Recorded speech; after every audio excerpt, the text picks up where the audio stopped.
আমি মাঝে মধ্যেই ছদ্মবেশে ঢাকায় ঘুরে বেড়াই বা বিভিন্ন জায়গায়, যাতে করে আমি মানুষের জীবনটা কেমন, মানে আমি একজন সাধারণ মানুষ থাকা অবস্থায় যেভাবে জীবনটা দেখেছি, যেভাবে শহরটা কিংবা দেশটাকে দেখেছি, সেই চোখে আবার যেন দেখতে পারি, যাতে করে, এবং এটার একটা রিফ্লেকশন আমার পলিসি মেকিংয়েও থাকে।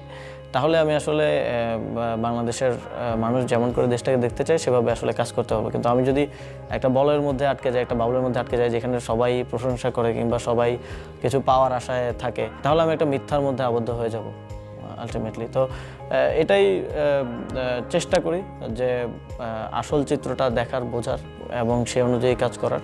কিন্তু সবসময় আসলে হয়ে ওঠে না, কারণ এত পরিমাণ ব্যস্ততা থাকে, এত পরিমাণ কাজের মধ্যে আবদ্ধ থাকতে হয়। তারপরে এটা চেষ্টা করে যাই। দুটি গুরুত্বপূর্ণ মন্ত্রণালয়ের দায়িত্বে আছেন আপনি। 7 মাসে কতটুকুন পরিবর্তন করতে পেরেছেন, আর কি কি করতে চান? আমি মনে করি যে এখানে আগে যারা এই ধরনের জায়গায় ছিলেন, মনে হয় যে শুধুমাত্র সদিচ্ছা থাকলেই অনেক পরিবর্তন করা সম্ভব।